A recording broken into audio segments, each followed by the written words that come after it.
台北101跨年烟火即将迈入第21年，3日发表的宣传影片中，汇集了20年来的跨年烟火画面，而影片旁白熟悉的声音，正是贾永杰邀请小 S 给大家的惊喜。原来大家相约台北101，不怕冷，不怕人挤人，只为一起看烟火，迎接新年。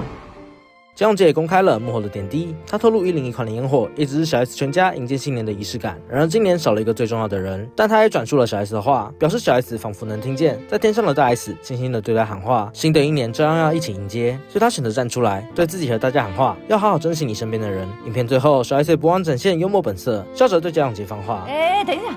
我还没讲完呢。贾董，我再跟你说一次哦，